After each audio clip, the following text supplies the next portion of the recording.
Perfect. Thanks, Fred. All right, so we're going to start today by doing a little bit of catch-up. I'm going to try to cover a whole bunch. So we are through chapters 1 through 3. We're no longer going to read every verse together like we have been because we just simply don't have time. So we're going to breeze through some sections, so it becomes, at this point, even more important for you to do the reading on your own, so that if you end up with questions or want to talk in more depth about a section that I end up skipping, you can say, hey, wait, pause, let's go back to this other thing and talk about it more. I'm going to try to not skip over too much important stuff tonight, but we are going to start not reading every verse to make up some time.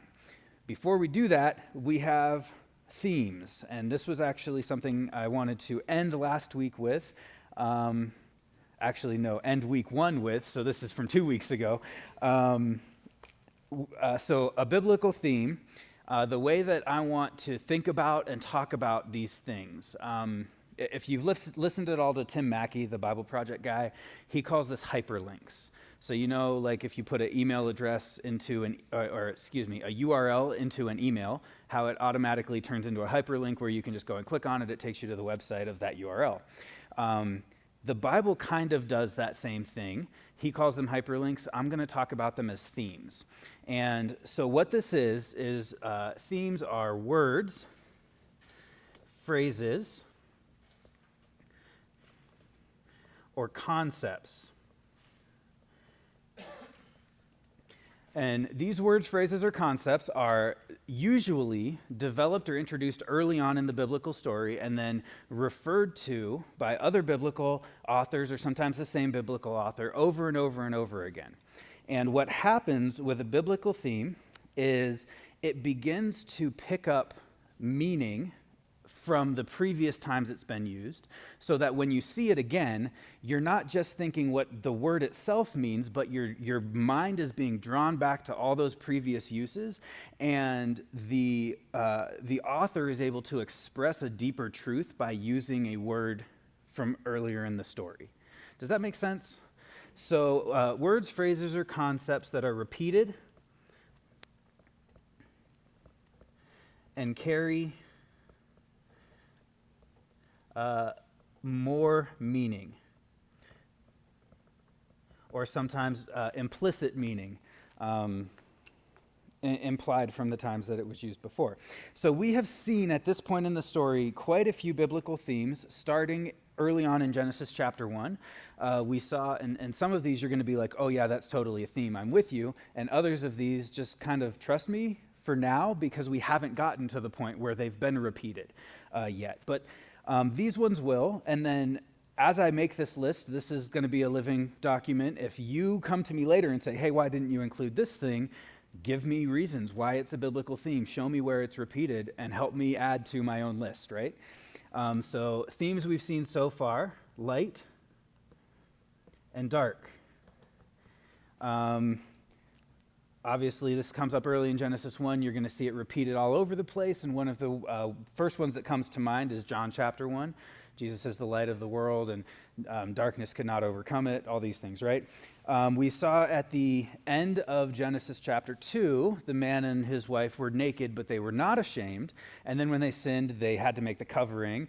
And then the fig covering wasn't good enough. God had to make them another covering to cover their nakedness. So we saw this theme of shame, nakedness, and covering. Another word for cover in Hebrew is kapor. This word is often translated as atone. So when you think of Yom Kippur, the Day of Atonement, so when you see this word atone, it is often going to be carrying the meaning of covering, and that covering for shame. Another theme that we saw when God sent Adam and Eve out of the Garden of Eden to the east is the first time this has come up. It's the theme of exile. This becomes a big one in Israel's history. In 586 BC, they go off to Babylon. So exile becomes a big thing in the biblical story, but it's not just those two. It is a whole thing that connected with exile is this theme of east and west. North and south are not really important when it comes to understanding and interpreting the Old Testament, but when you see east and when you see west, these words are going to start to play into Israel entering the promised land over the Jordan River from the east going to the west. The tabernacle is always oriented facing east so that when you go into the presence of God, you're moving to the west. When Abraham and Lot separate, Lot goes to the east to go to Sodom and Gomorrah. So there's that idea of moving away from God versus into the presence of God. So east and west become this big biblical theme. We saw the end of last week with the two trees, this theme of blessing and cursing. When we get towards the end of Deuteronomy, a few months from now, we're going to talk about two mountains, Gerizim and Ebal, and those play right into this theme of blessing and cursing, where God splits the nation, and half of them go and stand on Gerizim, and it represents his blessing, and then half of them go and stand on Ebal, it represents his cursing. And then numbers. Numbers I want to treat as a biblical theme. And here's what I mean by that. Numerology can get messy. People start to say that this number means this thing and just take it as fact. And I want to be really cautious of just buying into that without being able to go to Scripture and prove it. So if I'm going to say this number means this thing, I'm going to have somewhere to go back to and say this is why this number means this thing. Or maybe to go forward to, but more often we're building the foundation in the Torah. The rest of the Bible is going to go back to it to bring that implicit meaning forward into these themes. So we talked in Genesis chapter 1 about the numbers 3 and 7. We haven't talked about this yet, but one of the numbers that's going to become very important as the Torah unfolds is the number 8, and specifically the interplay of the number 8 with 3 and 7. Those three numbers are going to kind of become a set, and as we see those, we'll uncover kind of what that means when we see that. The number 12 is going to become important. Specifically, as we get towards the end of Genesis, you probably are familiar with this number. What's it representing? The 12 tribes. And so we can just kind of take that as a whole and say the number 12 is representative of Israel. And we're going to see that quite a bit. Next week, we're going to get to this number, the number 70. Do you know where the number 70 pops up in Genesis? Where? Oh, yeah. Awesome, it totally does. Do you know where else it pops up in Genesis? Genesis chapter 10, it's called the Table of Nations, and there's 70 nations in the Table of Nations. So it's connected there with nations, and just to kind of show you how a theme might play out, another thing that's connected with nations is the city of Jericho. What do I mean? Well, it's called the City of Palms. And palms throughout the Old Testament is used to picture, depict the nations. And so for Jericho to be the city of palms is very interesting. In Solomon's temple, he has lampstands, and each lampstand has 7 lights. Do you know how many lampstands are in Solomon's temple? There's 10. There's 5 on each side, lighting all this gold on all the walls. And so that's 70 lights. And do you know what's on the walls that those 70 lights are lighting? Well, there's cherubim and there's palm trees. And it's this picture of like the nations being able to enter into the temple of God, which of course is something that is totally just eschatological and future oriented. There are other numbers that I do think are important to understand, but we're not really going to cover them in the Torah. But I want to just throw them your way so that for your own personal studies, as you see these, you kind of have some idea what to do with them. The first one's 24 and the second one is 40. We do see 40. Actually, we're maybe even going to talk about it between this week and next week because it's how long the rains come, right? It's not how long Noah was on the ark because he stayed on the ark a long time after the rain stopped, but it's how long the storm happened, the 40 days and 40 nights. Israel is in the wilderness for 40 years. But this theme doesn't really begin to take shape until you get to the Gospels, and Jesus is in the wilderness for 40 days. So this is where this theme really begins to take shape. People have, and this is what I mean when I say like people assign definitions to numbers, and sometimes it can get messy. 40 is generations. That's what I was always taught, and I'm okay with that, but I think when I look at these instances of 40 that we just talked about, it has a lot more to do with testing than it does to do with generations. But I don't just want to assign a definition to a number because that's just going to add to the messiness of numerology. I want to go, let me look at the connections of the times when this number shows up in the Bible and see what each of those instances is and how it relates to the other instances. So rather than just putting a word to it, I'm going to say, what's going on here and compare and contrast. What you got, Mark? Into 3 sections of 40 years. You're absolutely right. Yeah, totally. And Stephen gets into that in Acts chapter 7. 40 years in Egypt, 40 years in Midian, and then 40 years in the wilderness with Israel. You're right. And then this other number, 24. So this one's messy, because we're from Calvary Chapel, and we're really big on studying Revelation. How many elders? 24. The 24 elders around the throne of God, right? And what do those 24 elders represent? The 12 tribes and the 12 apostles. So it's the church across the whole age of the world, right? Old Testament, New Testament. Well, let me just throw this your way. The temple and the tabernacle on earth are a picture of the temple of God in heaven, right? We're going to get to that when we study Exodus, and the reason why God is so specific with all the measurements of the tabernacle is because he tells Moses, you have to do this right, because if you don't do it right, then it's not going to picture what it's supposed to picture, which is the place where I live in heaven. This is the mirror, the earthly mirror of the place where I live. And so when David is about to die, and he's telling Solomon, you got to go build this temple for me because I can't, because I was a man of war, so God's going to have you do this thing. One of the things he did in preparing for Solomon to build the temple is he actually made the divisions of the priests. And he wanted priests to serve for no more than 2 weeks, and then the next priest would come in. And so if you're going to serve for 2 weeks, and then the next set comes in, and then they serve for 2 weeks, and then the next set comes in, and they serve for 2 weeks, and the calendar is 12 months long. How many divisions of the priests are there? There's 24 divisions of the priests. You can read about this in Chronicles. I think it's chapter 9. I might be wrong. I'll look it up later for you. There are 24 divisions of the priests in the temple, and so there's 24 elders around the throne of God in Revelation. So this is just an example of I'm not convinced just because 12 plus 12 is 24. I want to see where else in the Bible does 24 appear, and how do those occurrences compare and contrast to each other. You see what I'm doing there? Okay, go ahead. Yeah.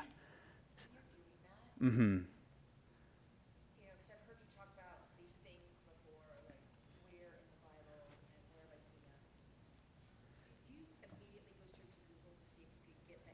Sometimes. Both. Both are great. Both are great answers. I go straight to Google way more than I should. Yeah. Google is like the greatest Bible study tool we've ever had. It's awesome. So don't be like, oh, if I Google it, I'm going to get some weird thing. Like, sometimes you do, so you have to have discernment. But don't be afraid of using Google in your Bible studies. It's awesome. And have discernment, because sometimes you get to weird places. What about the other number in Revelation? 666. Yeah, 666. Okay, so 3 6s. If we have, let me just hit Control S right there. So 3 6s is kind of like 3 7s, but not. Because what day did God rest? The 7th day. What day did God make man? The 6th day. And what does Revelation say about that number when it introduces it? It's the number of man, right? It's not the number of God. It's not the number of completion, if we want to take it that way. It is not the full creation account. It only goes up to man. So instead of 3 sevens, you have 3 sixes. Really, really good question. I think that for me, and of course, even John says this takes wisdom to understand, so I'm not fully convinced that I have a perfect understanding of it, but the understanding that I have of 666 comes from understanding 3 and 7. So, I have another thought. hit me. Secular humanism stops with man. Okay, Man is God. sure. Yeah, Man doesn't need the living God. yeah, He's got everything. Satan's going to convince the world of the same thing. there you go. There you go. All right. How we doing on themes? You feel good? I don't know if I missed it. Isn't good and evil a thing? Ooh. That fall under something else? Yeah, I would say it probably is a theme. I would most likely connect that to blessing and cursing, which I would also then connect to obedience and disobedience. And I'm going back in that case then to those two trees in Genesis 3, the tree of life, the tree of the knowledge of good and evil. Yeah. Is obedience and disobedience? Yes, insofar as it's connected to blessing and cursing. And I would even, yeah, definitely. Blessing and cursing and obedience and disobedience. Yeah, definitely. And life and death and good and evil. It kind of, in my mind, it's encompassing the theme of that dualism of the two trees that permeate all throughout Scripture. Yeah, totally. Anything else on themes before we, yeah, go ahead. 7 is supposed to be completion? So, I even regret saying that. Because I don't want to say 7 is this thing, 3 is this thing. I want to say, where do I see 7, and what do those stories where 7 takes place have to do with each other? Hit me. In reading about Noah, I saw what I never saw before, that he took 7 animals. Yes. 7 pairs of clean animals and 1 pair of unclean animals. Yeah, yeah. So he has 14 of some, but only 2 of others. Yeah, great job. Great job. You're reading more carefully. I love it. Great job. Yeah. Perfect. Anything else on themes? How do we feel?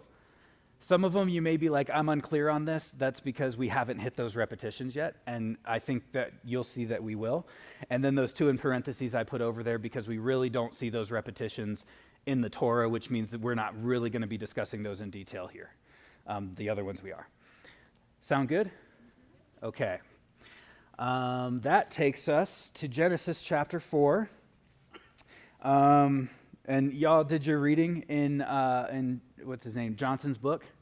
What did you think of the yada, the no? Pretty cool, right? I really liked that. We are all adults in this class, and so I'm just going to kind of talk about sexual relations a lot today.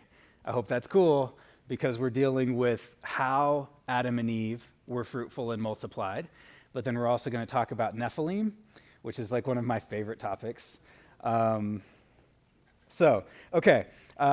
4, they just got kicked out of the garden. God put at the east of the garden 2, or I can't say 2, more than 1, because the word is plural, cherubs. The Hebrew word would then be cherubim, and a flaming sword that turns every way, guarding the way to the tree of life.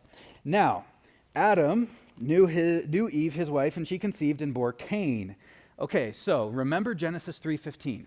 What are we looking for as we read the story from the front to the back? Remember, we're not looking for how does Jesus fulfill all of this, because we're reading from the front to the back. That's another class, and it's great, but it's not this class.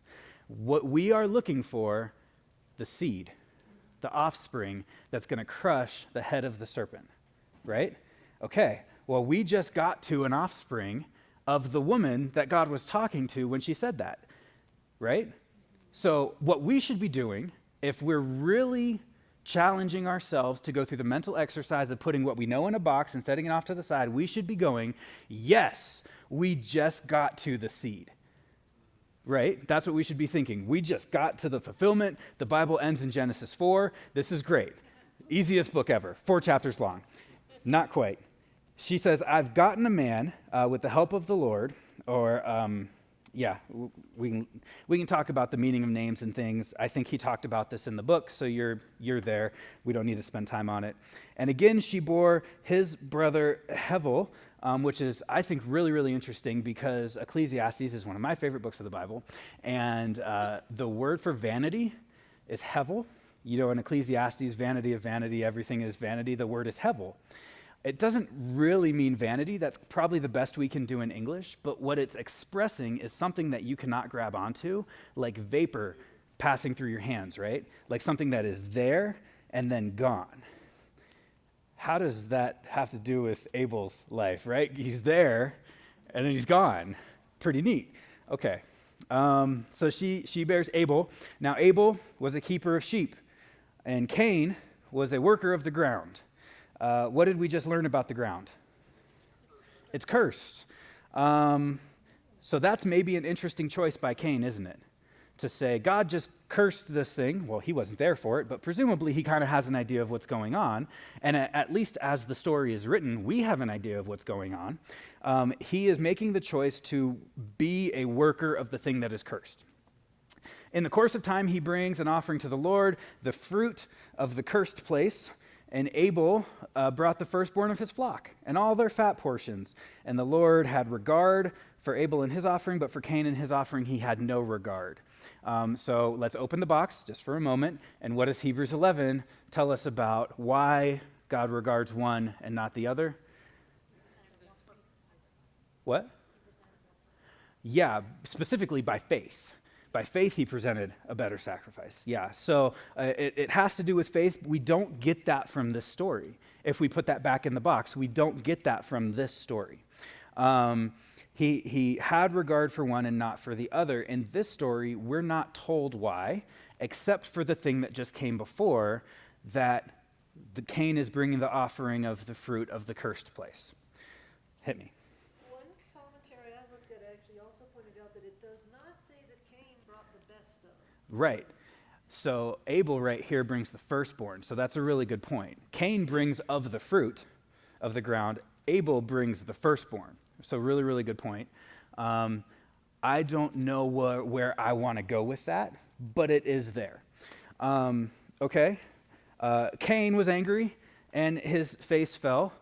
Okay, Panay. Yeah, never mind. And Yahweh said to Cain, why are you angry and why has your face fallen? If you do well, will you not be accepted? And if you do not do well, sin is crouching at the door and its desire is contrary to you, but you must rule over it. Now, I'm reading from the ESV. What does your NKJV say? Its desire is for you. So remember in the whole curse passage, the woman, he will rule over you and your desire will be for him, but mine said contrary to. We're dealing with the same concept here. It's the same word. It's exactly the same word. Maybe a theme. I don't know. What is sin? Missing the mark. Missing the mark. Okay, so does missing the mark crouch? Does missing the mark have desire?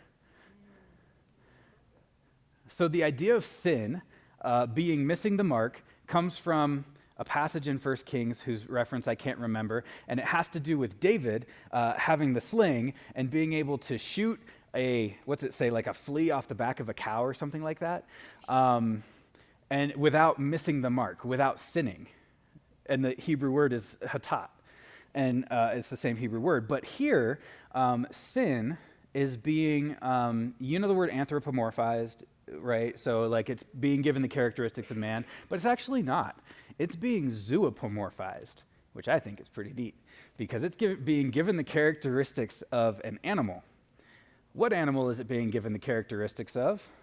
Let's look at this Hebrew word crouching, because this is certainly lost in translation. It means to lie down, to rest, to lie, to lurk, or to set precious stones. So last week we talked a little bit about Ezekiel 28 and that prophecy of the Satan who was clothed in the precious stones, the same stones that the priests wear on the breastplate in service to God, and how that serpent winds up in the garden. He says, before you fell, you were in the garden of God. If I go up here and I look at to stretch out or to lie down, I'm not fully convinced of this. I'm gonna present it to you, but just understand that I'm not fully convinced. Tim Mackey, the Bible Project guy, takes this as a coiled snake. And what door? It's crouching at the door. What door? Where did this come from? Is he talking about the door of your heart, like Revelation 3, Jesus stands at the door and knocks? What door are we dealing with? Where are Cain and Abel? East of Eden. They went out to the east of Eden, and then where would they, in that situation, without ever having built an altar or anything to sacrifice to God, where would they bring those sacrifices? Probably to the door of Eden. Probably to the place where there's 2 cherubim and a flaming sword, right? Which is, and I said this before, perfectly depicted in the tabernacle, because when you bring your sacrifice to the tabernacle, it has to be cut and then burned, and then there's the cherubim embroidered on the curtains that prevent you from entering into the presence of God. So where's the snake? Did it get kicked out of Eden? It didn't say. So is the snake at the door waiting to attack? Are you with me? Like, isn't this weird? Isn't this fun? I'm having fun. Sin is there. Is sin the snake? I don't know, but that's some pretty compelling language going on there that is being zoopomorphized as something with desire, because something that is conceptual, that's intangible, doesn't have feelings, it doesn't have desires. And so something is going on here, and there's some pretty compelling language that makes me think this is more than just an internal struggle for Cain, but is actually a spiritual battle going on around Cain. Are you with me? Okay. So he speaks to his brother Abel. And when they were in the field, now your New King James Version adds a verse, and this is just a textual criticism thing. Let us go out to the field. It doesn't really change the story, but it's always interesting to see those differences. And when they were in the field, Cain rose up against his brother Abel and killed him, and then God comes to Cain and he starts questioning him. I mentioned last week about, or maybe it was the week before, about interpreting Scripture with Scripture. And I want to present you with a tool. It is, in my mind, the number one tool that we have to interpret Scripture with Scripture, and it's this question: where have I seen this before?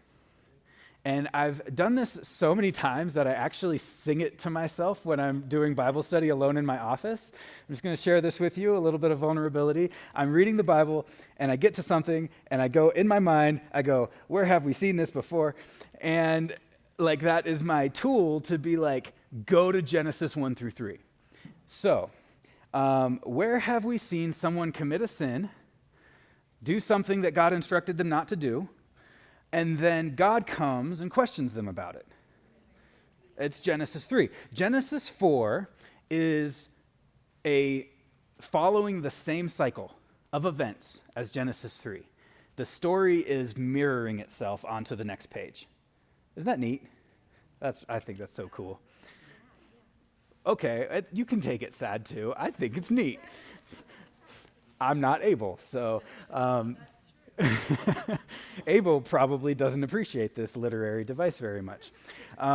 Where is Abel, your brother? He said, I don't know. Am I my brother's keeper? And the Lord said, okay, in that phrase, am I my brother's keeper,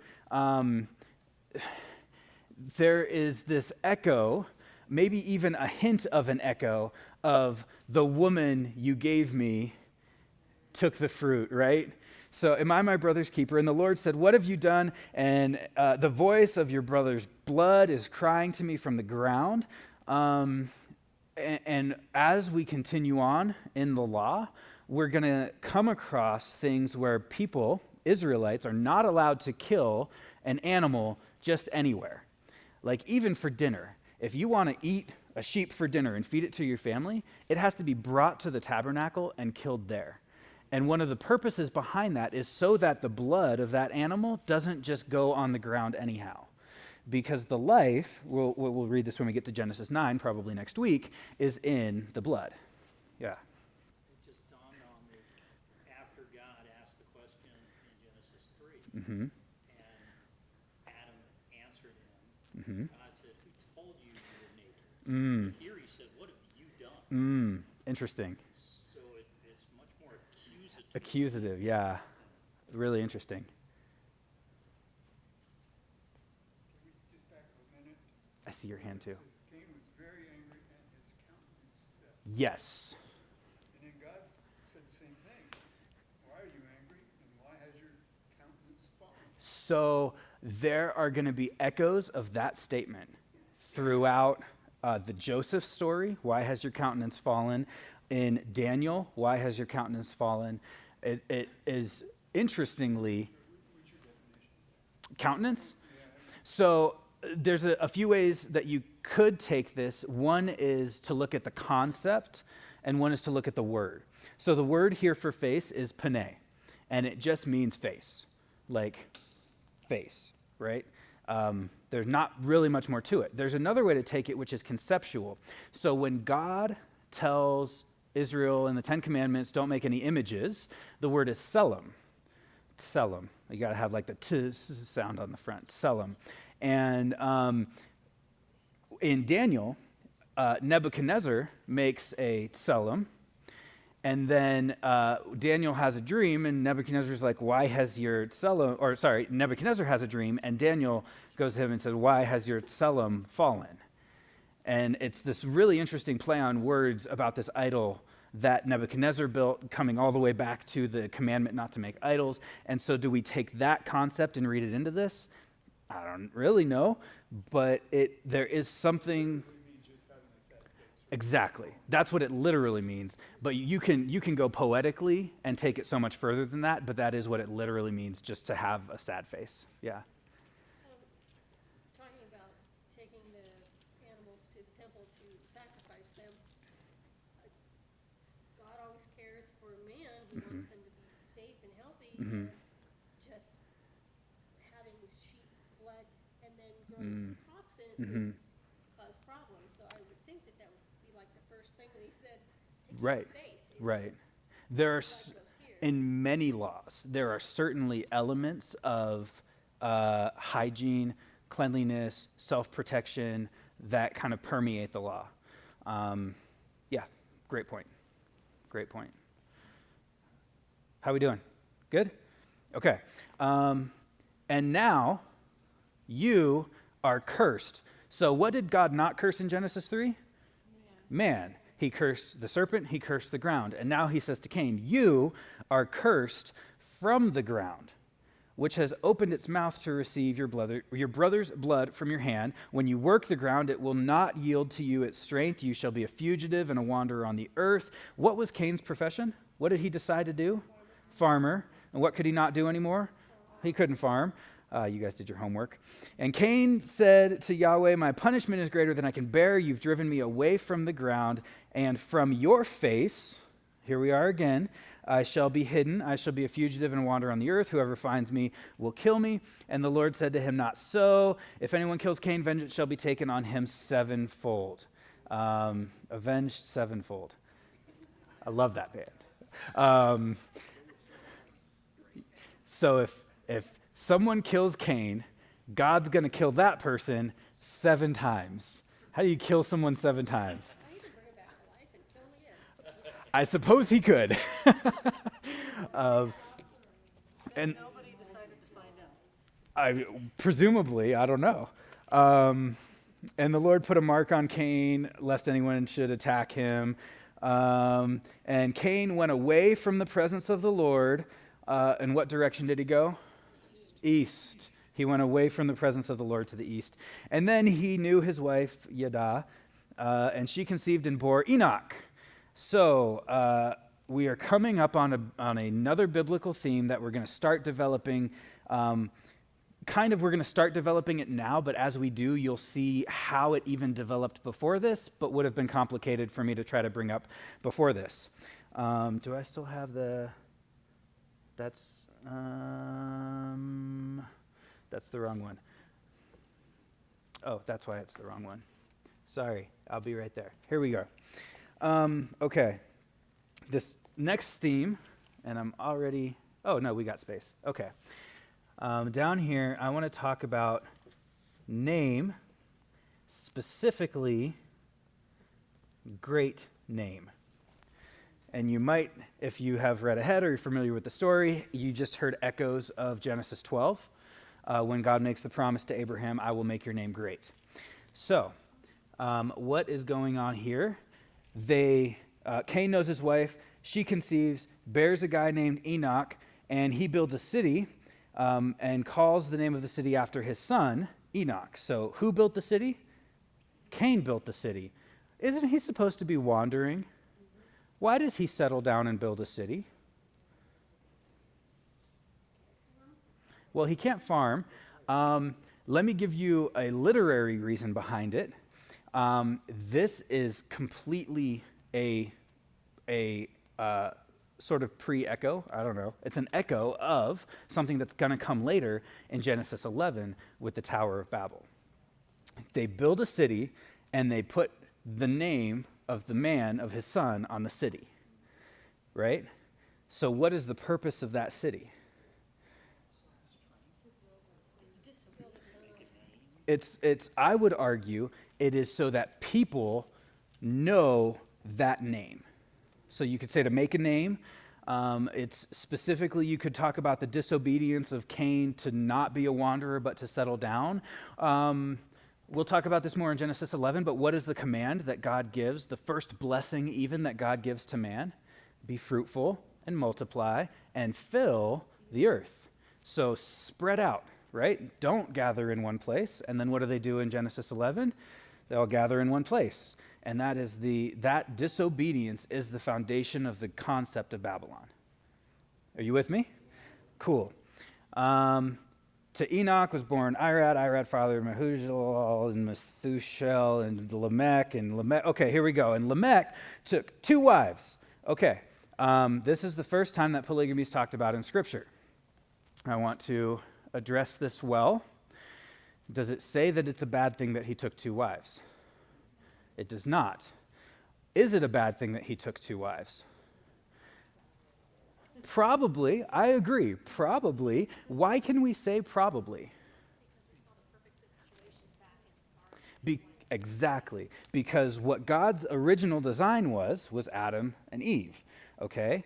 And so for Lamech to take 2 wives, we are now getting into something that is outside of that original design. It does not say that it's bad. But you know he's arrogant. Yes. And so what does he do that we know is bad? Murders. He murders and he boasts. Lamech says to his wives, Adah and Zillah, hear my voice, you wives of Lamech. Listen to what I say. I've killed a man for wounding me, a young man for striking me. If Cain's revenge is 7-fold, Lamech's is 77-fold. Another way to interpret that in Hebrew, because Hebrew numbers are messy, you could say 70 times 7-fold. And you have echoes of like Jesus' statement to Peter, how many times should I forgive when my neighbor who wrongs me? And he says 70 times 7, and numbers are just as messy in Greek. And so that you can't don't put your flag on that, but it is really, really cool. So why can we say that that's bad, but the taking 2 wives is not bad? Because of that question, where have I seen this before? What Lamech is doing is presuming a greater judgment than what God can give. So in the same way that Eve saw the fruit and called it good, and whose responsibility was it to judge good from bad? God said everything's good 7 times, but it's not good for man to be alone. And then Eve presumed the judgment of God. And so what we can say for Lamech is we're seeing echoes of the sin of Eve and him presuming the judgment of God. And then the 2 wives thing is just sort of there. And we're not really told what to do with it yet. We will be, but in a long time from now. like Deuteronomy chapter 24 kind of long time from now, okay? And then New Testament long time from now. So Lamech, not a good dude. By the way, I kind of skipped over it because I just jumped across everyone's names. I think it's Lamech is the seventh from Adam on the side of Cain. Why is that important? For you guys who did your homework and read ahead, who's the seventh on the side of Seth? The seventh from Adam? Do you know? It's Enoch. Hebrews chapter 11, maybe, I guess it wasn't in your homework because it's in Hebrews chapter 11, tells us that Enoch, who was the seventh from Adam, walked with God and you know, exactly, by faith, right? That's the hall of faith, Hebrews chapter 11. So there's a contrast here between Enoch on Seth's side, not the same Enoch who the city is named after, and Lamech on Cain's side, where you have Enoch the seventh from Adam from Seth, and Lamech the seventh from Adam from Cain. You see that contrast of these two people, these two sides, the lineages. Remember, the thing about Genesis is the name is genealogies. We're tracing genealogies. So this matters to ancient Israelites. And that seventh is a big deal, okay? Now, how many kids do Adam and Eve have at this point? Let me come back to you, Mark. How many kids do Adam and Eve have? They're down to one. Now, okay, so they presumably they probably had a lot because how else did the world get populated, right? But when it comes to the characters that the story deems to be important that we know about, they had two, now they're down to one. Well, he's about to be born. That was my point. That was what I was getting to. So Adam yadad his wife again, and she bore a son and called his name Seth, for she said, God has appointed for me another offspring instead of Abel, for Cain killed him. To Seth also was born a son, and his name was Enosh. And this line is important. At that time, people began to call upon the name Yahweh instead of the name Enoch, who the city was named after, not the seventh. Are you with me? Okay. This is where that name thing becomes important. And actually, I want to do something real quick. I just want to go over here and put in name. Yes. Hit me. So you said at this time, while everybody was calling upon the name of Cain's son, on the flip side, everybody on Seth's line with the rest of Adam. Right. We're calling upon the name of Yahweh. Sure. Not everybody necessarily, but people. People began to call upon the name of the Lord. Yeah, so don't be confused like, well, who is everyone calling on? Like some people, and even the city, it doesn't say they're calling on his name, but we are contrasting the name of putting your son's name on a city versus when Seth named his son, everyone called on the name of the Lord. So there's that contrast there, and it has to do with the naming of the sons. So don't think like everyone called on the name of Enoch is not in the text, and I don't want to take it beyond the realm of, okay. So is there any significance in the difference between Enoch and Enosh? Yeah, the different words, probably entirely. I think so too. Enosh, I think it's from Enosh, like the other word For man, yeah. but I don't know what Enoch means. That's all I know is it's Enoch.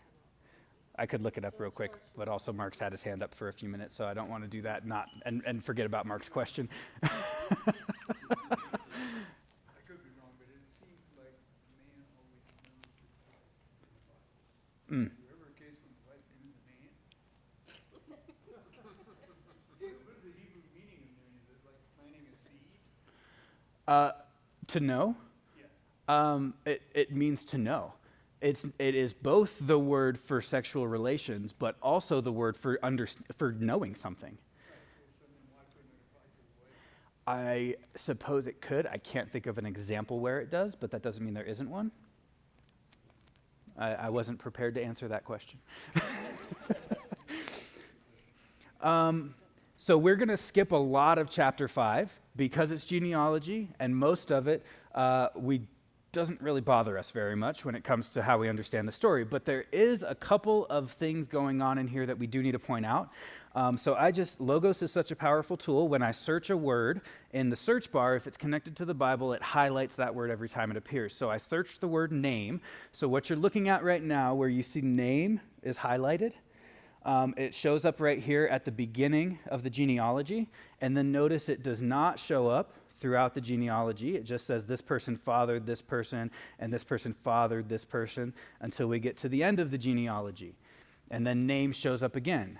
So this is kind of giving us some indication of the importance of the people at the beginning of the genealogy and at the end of the genealogy.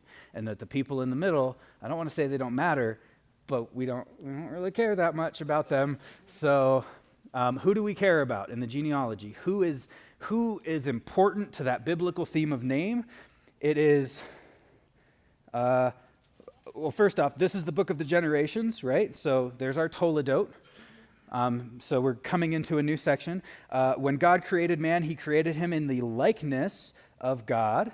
Male and female, he created them. He blessed them and named them Adam when they were created. And Adam lived 130 years. He fathered a son in his own likeness. Notice what just happened there? God made people in his likeness. Adam made people in his likeness. So God created and Adam procreated. And that idea of the ability to create something is a communicable trait that was given from God to man in this account. Okay, makes sense?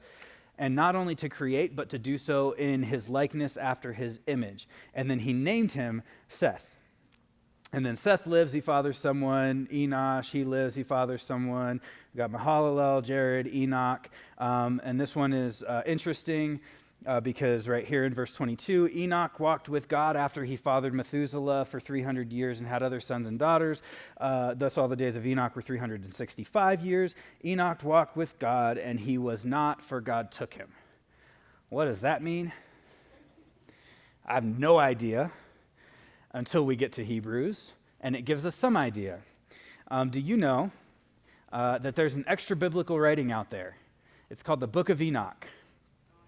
And sometimes we, especially in our tradition of Calvary Chapel, which is an amazing tradition to come from, and studying the Bible verse by verse is awesome, but sometimes it causes us to think that other books, especially when they bear the title extra biblical, are like automatically bad.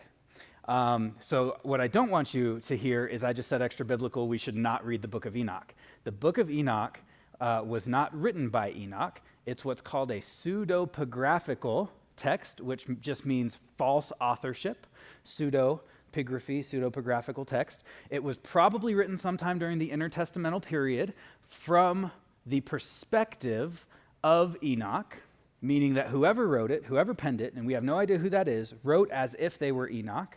And what it does for us is it gives us a bunch of spiritual perspectives of how ancient Israelites thought about the spiritual realm around them. Because it's not biblical, we cannot trust everything in it to be true and accurate, but that doesn't mean that everything in it is garbage and we should throw the whole book away. Do you remember that movie that came out a few years ago about Noah, and everyone disregarded it and hated it because there were rock monsters in it? Do you know that those rock monsters are in the Book of Enoch, and that's where they got that idea for the movie? They're called Watchers. It was in the movie. Yeah, they were called Watchers. What about unicorns? You're going somewhere different than where I'm going. No, I guess they were too slow. Yeah, they got too wet. They didn't make it. So I say all that. Like, we don't know what's going on here with Enoch. He walked with God, and he was not, for God took him. We can talk about rapture, but the Bible's not making that claim. And so we just want to kind of be careful how we take this. We don't really know how to take it, but something special happened with him. And Hebrews 11 tells us that whatever it was by faith. And then, there's those extra biblical writings, and they are useful, but they are also not the Bible.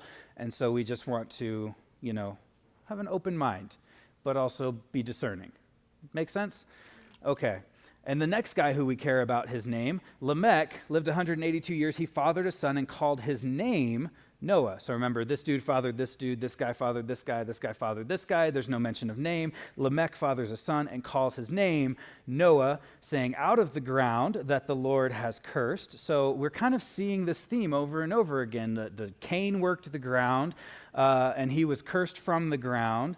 And now out of the ground that the Lord has cursed, this one, talking about Noah, shall bring us relief or rest, which is the meaning of his name, Noach, from our work and from the painful toil of our hands. Remember, by the sweat of your brow and by your toil, you're going to get bread out of the earth. And so Noah is the one who is supposed to undo the curse. Now, whose lineage are we tracing right here? Aren't we tracing the lineage of Seth? But you're saying Noah came from Lamech, which came from Cain, right? No. Back up here.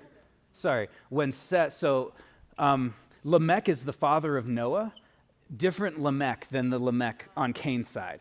Yeah, great question. Up here we have when Seth. So what we're doing here is we're going from Adam and Eve to Seth and tracing that lineage. There's just, people reuse names, right?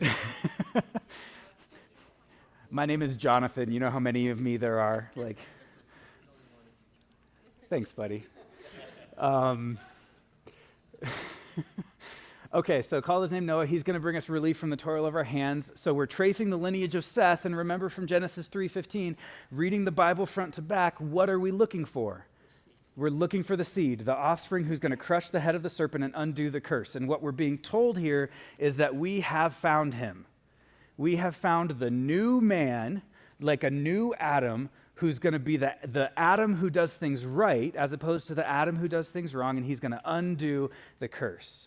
So Noah, being like a new Adam, is going to become real important here in about another chapter. Oh my goodness, it's already 7:22. Okay. Oh boy, here we go. When man began to multiply on the face of the land, and daughters were born to them. So this is the first mention of daughters being born to man, right? So there's no daughters in the genealogy we just read. There's the only women mentioned were Eve and then the two wives of Lamech. I think, maybe I'm not correct about that, but they're the important ones who stick out. Women, aside from Eve, have not played an important role in the story up to now. So this is the first mention of daughters. I think the first mention, maybe the important mention of daughters being born to men. Had a daughter. Did he? Yes. Okay, I'm wrong. Something? Okay. Yeah, and there's obviously more women. My point is that there's obviously more women, but this right here is doing something to point out something specific that hasn't been pointed out up to this point. That's kind of what I'm trying to get across. I'm sorry if I said that incorrectly. So daughters were born to men. And then the sons of God saw that the daughters of man were attractive, and they took as their wives any that they chose. Then Yahweh said, my spirit shall not abide in man forever, for he is flesh, his days shall be 120 years. The Nephilim were on the earth in those days, and also afterward. When the sons of God came into the daughters of man, and they bore children to them, these were the mighty men who were of old, men of renown. Okay, let's start at the end. What happens to the Nephilim? The current ones are going to drown. So the most common answer I've gotten when I ask that question, and you guys seem to be thinking I'm asking you a bunch of trick questions, and so you're really hesitant to answer me now. The most common answer I get is they die in the flood. Okay? But look at this. In what days are we now on the earth in those days? We are in the pre-flood days. But then look at these next three words, and also afterward. So when are Nephilim created? If the ones who are created before, unless Noah or one of his sons is a Nephilim, the ones who are created before the flood die in the flood, and then they are back after the flood. And I want to fast forward for you to Numbers 13, 33. And it says, this is the story of, take that off of there. Don't read that. This is the story of Israel. They've been wandering. They are coming from Mount Sinai, and they are about to go into the promised land, and they're like, no. God says, go into the promised land, and they say, no, we're not going to go into the promised land. And then they send 12 spies into the promised land, and 2 of them, Joshua and Caleb, come back. They give a good report, and the other 10 are like, we can't go there. The place is really good. It's flowing with milk and honey. The grapes are the size of basketballs. But there are people there who will just eat us alive, and we look like grasshoppers to them, and we're not going to go. And this is part of the description of those people. And there we saw the Nephilim, the sons of Anak, who come from the Nephilim.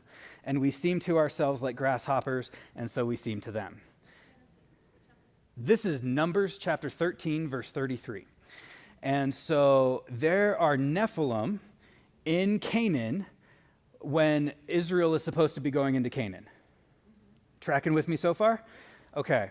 And these Nephilim are giants. Okay. So,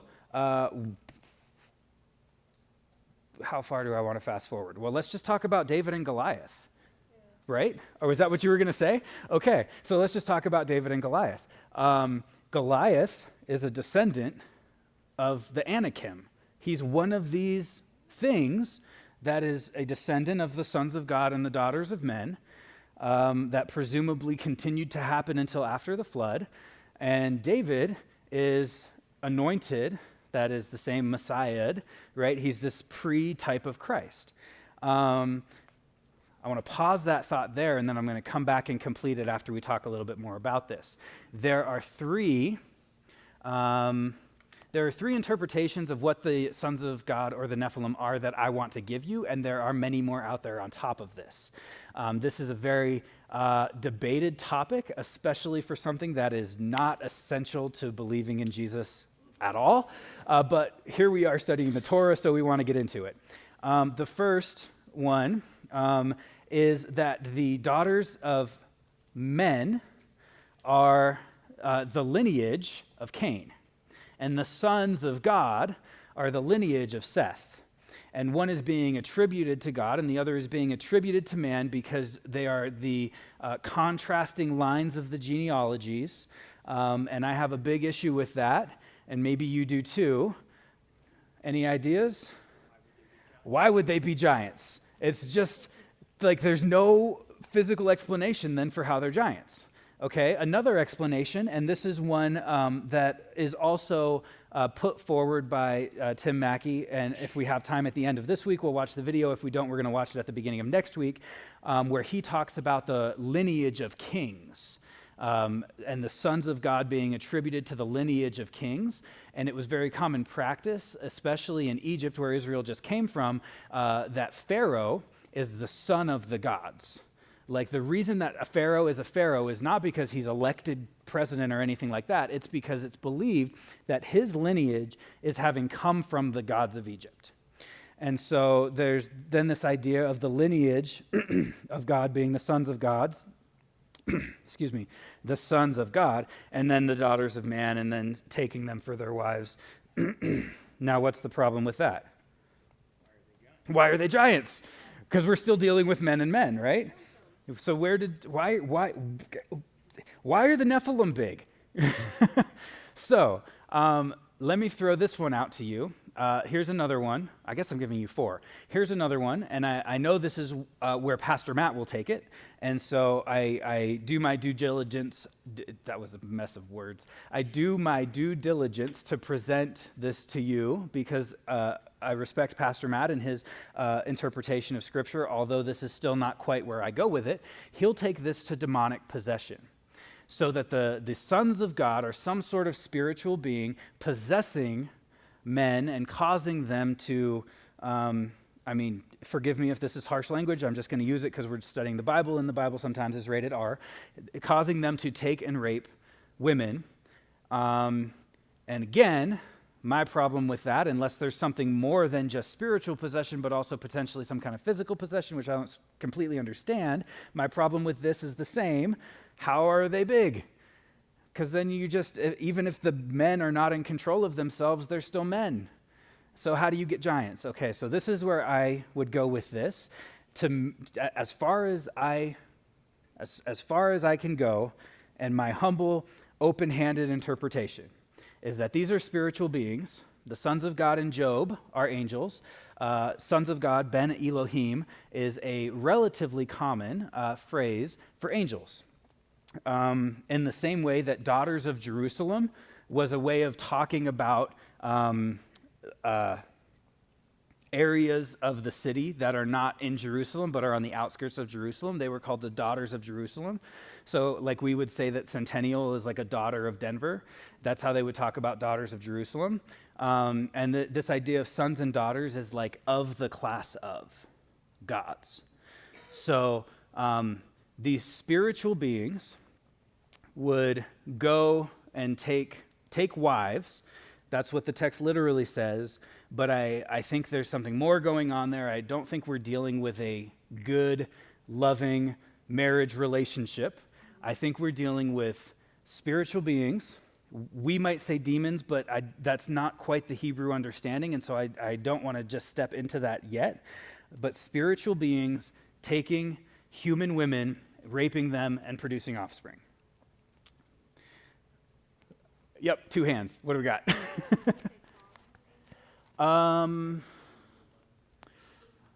Okay. In Genesis 3, Eve sees that the fruit is good for food, desirable to make one wise, and a delight to the eyes, and she takes it. Here in Genesis 6, the sons of God see that the daughters of man are attractive. They take them. It's the exact same word. It's the same word. And so the pattern of Genesis 3 and Eve taking the fruit is the same pattern of Genesis 6 and the sons of God taking the daughters of man. So when you say, are these fallen angels? I might respond with, this is the fall of the angels. And what's the word Nephilim mean? Thank you. I'll come back to that. They are asexual.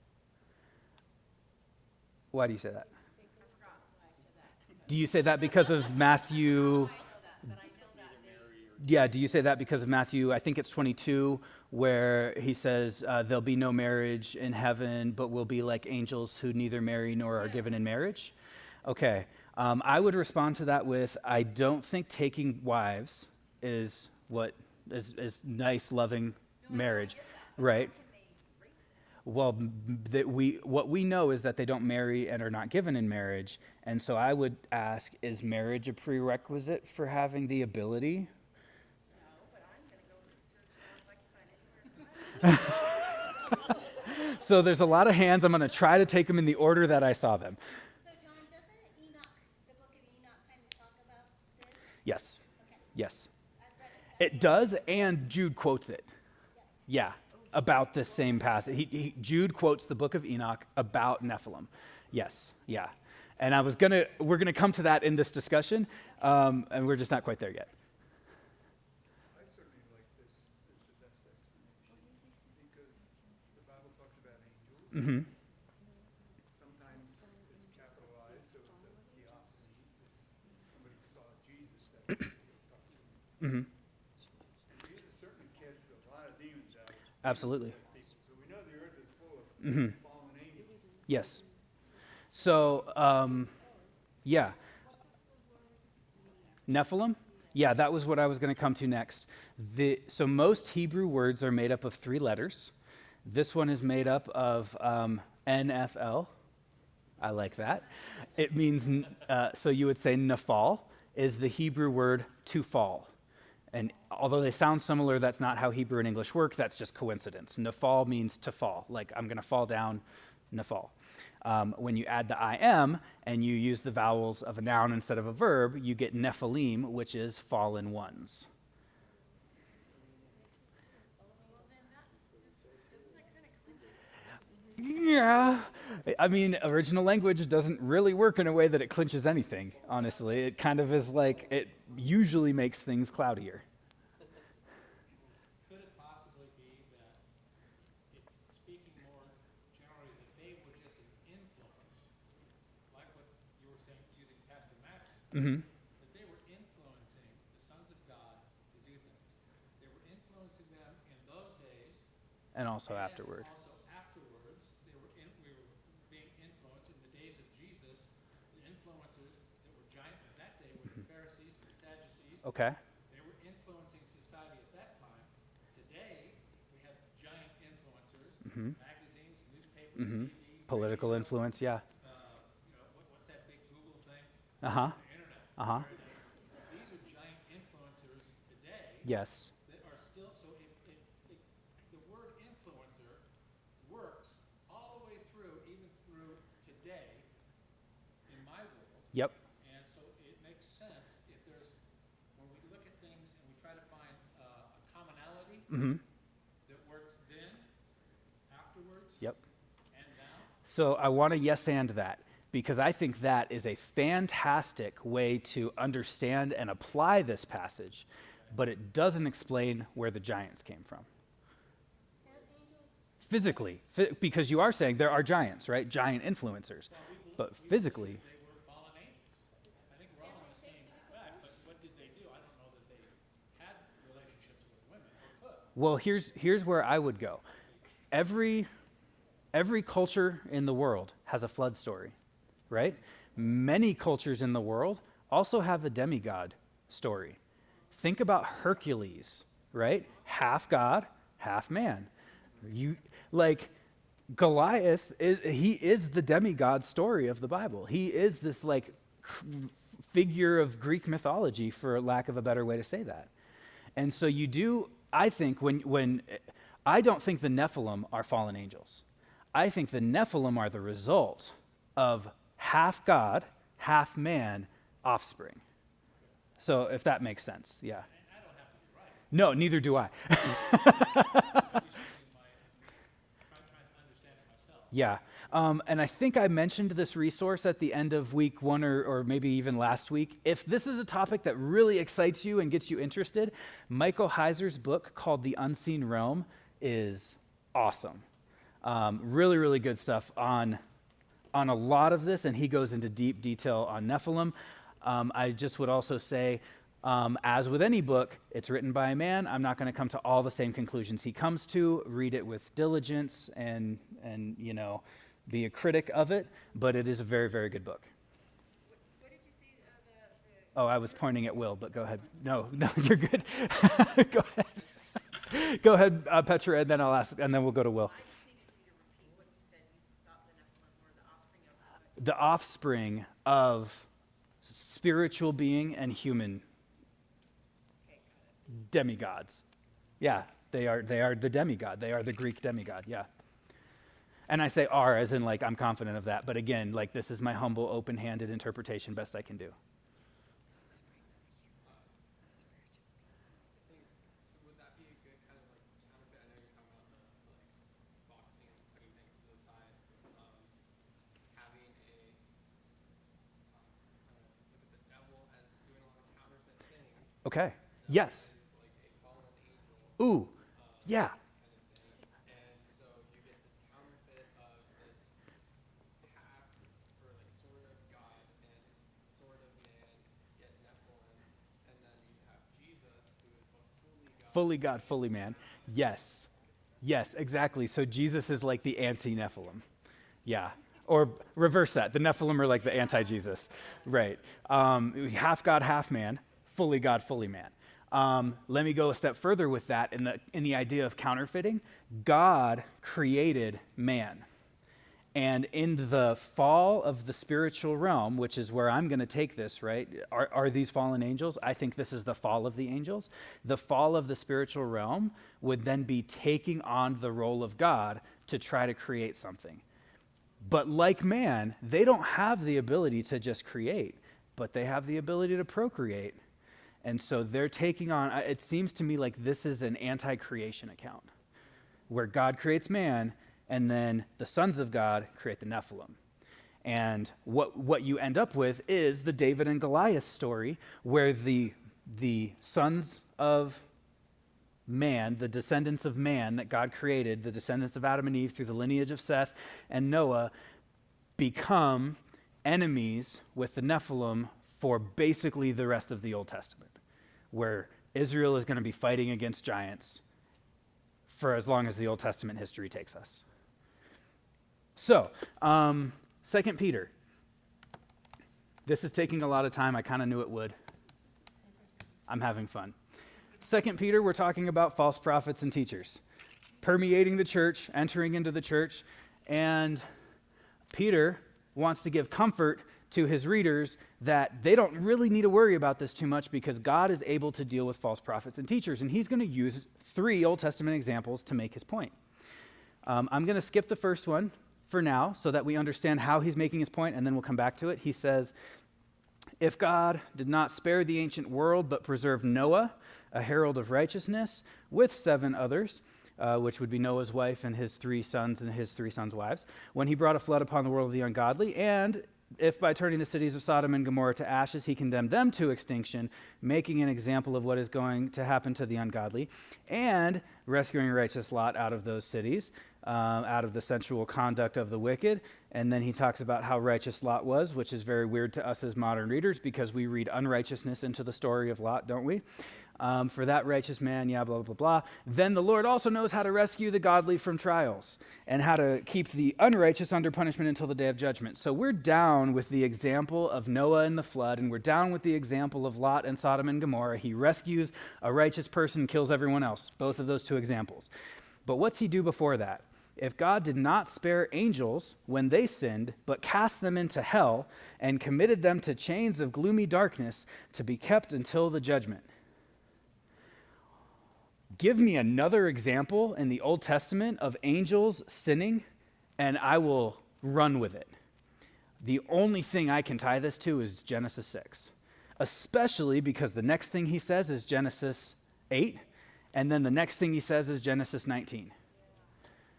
So if you are like, there's a thing in Kings where angels sin, you should go look it up, I'll be looking it up tonight. But I don't know of anything else to tie this to besides the Nephilim, the sons of God, sinning. Now, Jude is talking about false teachers. Sound familiar? Okay.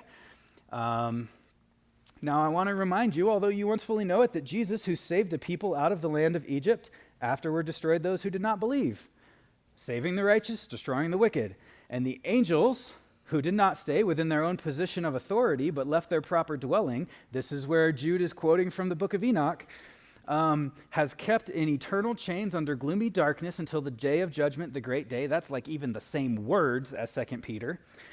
Just as Sodom and Gomorrah and the surrounding cities, which likewise indulged in sexual immorality and pursued unnatural desire, serve as an example by undergoing a punishment of eternal fire. Again, show me a place in the Old Testament where angels leave their position of authority besides Genesis 6, and I will run with it. I have to go to Genesis 6 with this. So this is, I am convinced and convicted that this is correct, but at the same time, I want you to understand fully and completely that there are other interpretations, and they are also very good. Say that again? Yeah. Totally. In the same way, angels in the same way, like Sodom and Gomorrah in the same way as the angels practice sexual immorality. Great point. So, but then, what, if that is the case, and they were destroyed, I'm guessing he's talking about the food and the flood. No. Talking about the offspring. No. Well, he just took them off the earth. Where did the angels go? He's keeping them in eternal chains until the day of judgment. But you're saying that's the Nephilim. No, the angels. Oh, the Nephilim is the offspring. Exactly. And that's why that distinction's important. Yeah. I saw your hand, Linda. I was just Processing. Okay. the fact that it still doesn't explain why they're giants, unless that was to be able to distinguish them from everybody else. You're right, but I am more willing to accept that that something that is half God would be of a different size or shape than I am to accept that something that is fully man would just be of a different size and shape. It's not scientific. You're absolutely right. And it's not like, oh, it has to be a giant because of this thing. But it's the best I got. Again, humble, open-handed approach, right? Yeah. So I'm kind of confused if God puts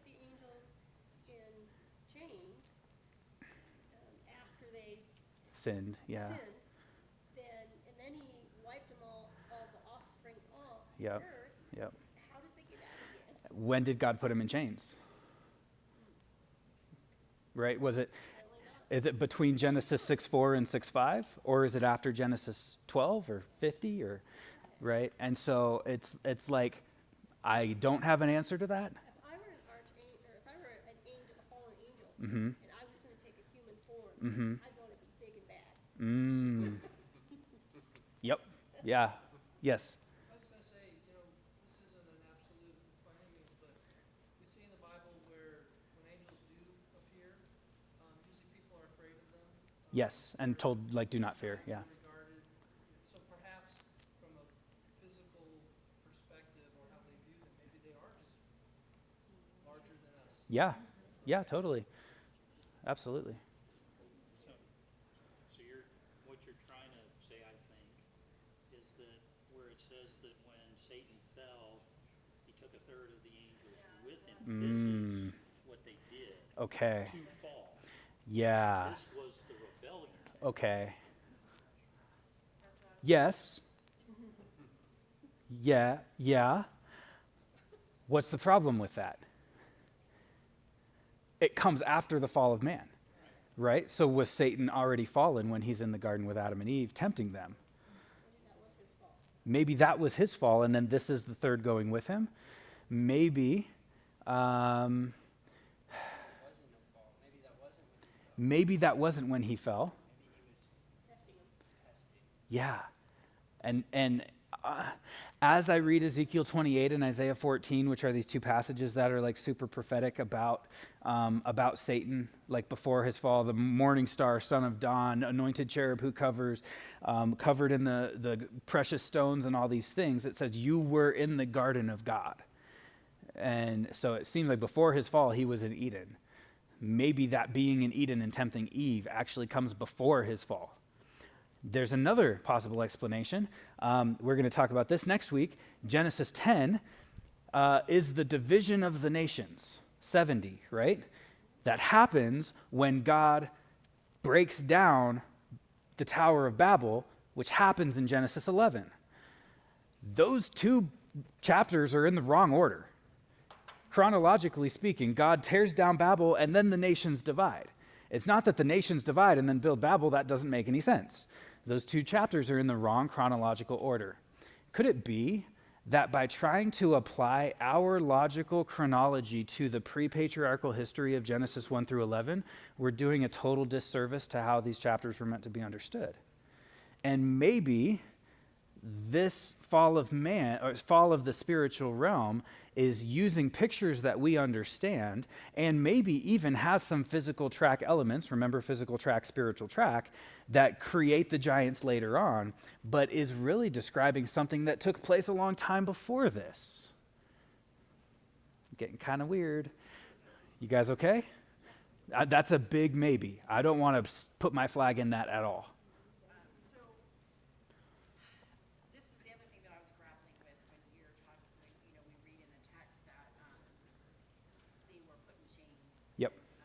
So we would talk about, people, we don't read the Bible, talk about good ghosts versus bad ghosts or whatever. Ooh, And, ghosts. after, studying the Bible, realizing that these types of things, really, we're looking at, demonic activity, or that, however you want to call it. Yeah. And we know that demons would still exist because when we read about them in the Gospels and Yeah. demons exist. Yeah. Okay, so if a third of the angels that fell with Satan, Mm-hmm. I had always assumed that those third of those angels are those that are still on the earth, that are trying, or that are trying to do his, because he can't be everywhere at once like God, so he Sure. has these. So if that's the case, then it can't be that they either can't be the same, or it can't be all of them did that, because Right. it still happened here. Totally. Would we agree with that? Is that too much? Though- That's kind of off topic. Okay. I know, I get it. Let's come to that later. Sure. Yeah, okay. Because we have 10 minutes left. And we are just getting into chapter 6. So, the Lord sees the wickedness of man. It's great in the earth. Now, that's interesting, considering the last passage we just read had nothing to do with the wickedness of man. It was the wickedness of the sons of God, right? But now he's seeing the wickedness of man. It's great in the earth. The intentions of his heart are only evil continually. And the Lord regretted that he had made man, and it grieved him to his heart. So he says, I'm going to blot out man. And then Noah finds favor in his eyes. And this is important right here. Actually, I shouldn't skip this. I will blot out man whom I've created, and animals and creeping things and the birds of the heavens. What is going on in the flood story? Remember how he created in Genesis 1. He's uncreating. He's decreating. What was the pre-creation state of the world? Without form and void. Tohu vavohu, and it was wet. And the Spirit of God was hovering over the surface of the waters, so it was just wet until day 1's light and dark, 2's rakia. Until day 3, when he makes the land emerge from the water. He's doing it again. It's a cycle. So let's, a mulligan. Yeah. So let's just trace this creation to Cain and Abel and sin and the story of God questioning man again, going down to Lamech and presuming the judgment of God. And then, okay, let's jump from that line to the good line and trace Seth to Noah. But even as we trace Seth to Noah, there's that one good guy who walked with God in there, and we don't really know what that means, but everyone else didn't. And then the wickedness of man is so bad on the earth at this time. And then there's this whole Nephilim thing going on and giants coming about. It is just spiraling out of control. And it ended in the last chapter with a genealogy. Okay. What we are about to get to is God's going to start with this place that's completely flooded. There's no land sticking out of it, and then land's going to emerge. There's going to be a guy who comes off the ark, and he's going to plant a garden. He's going to eat the fruit of that garden and become uncovered by his sons. There's going to be a curse of one of his sons, and then we're going to see spiraling wickedness, and people, instead of being fruitful and multiplying and filling the earth, they're going to gather in one place and build a tower, and it's going to end in chapter 10 with a genealogy.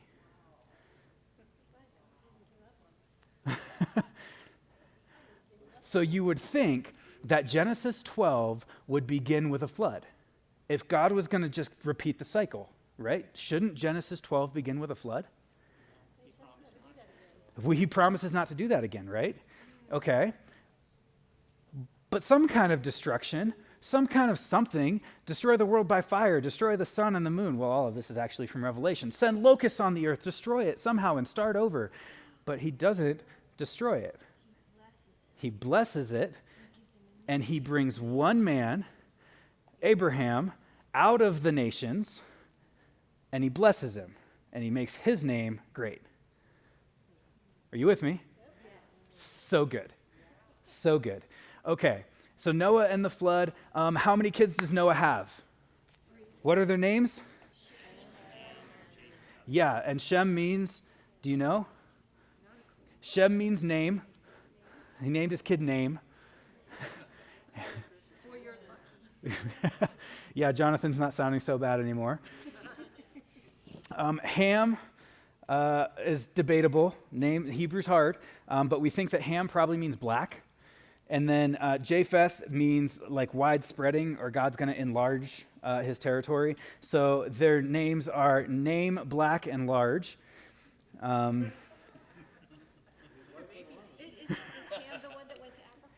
Ham, ooh, maybe. We'll talk about that when we get to chapter 10 and the genealogies and spreading out on the earth. He is the one who is cursed. He's the one who uncovers his father's nakedness after the flood.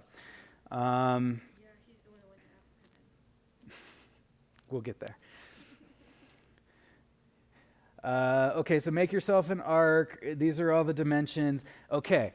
I will establish my covenant with you, and you shall come into the ark, your wife, your sons' wives, and every living thing you shall bring to, and keep them alive with you. They shall be male and female, of birds and of creeping things, 2 of every sort, and take with you every sort of food that's eaten. Remember, what sort of food was eaten? Plants. So bring with you a bunch of plants, because everyone's a vegetarian.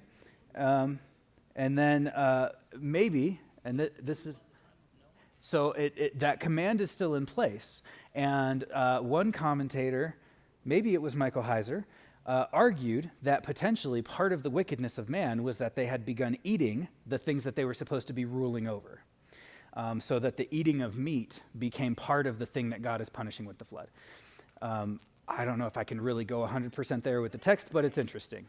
What's that? I feel like it would say that. It doesn't say that in the text, right? And so we can't go there completely, but if the whole marriage relationship of Ezer Neged becomes ruling and subjugating, and then like there's just the fall is just a messed up, it's taking the rule that God gave us and messing it up, right? So I get how you get there, but the text doesn't say it, so I'm not going to make that leap fully, but I also want to talk about it. I mean, I don't feel like really anything that man would have been doing was off limits, because if they were already killing each other so early on, why not do anything?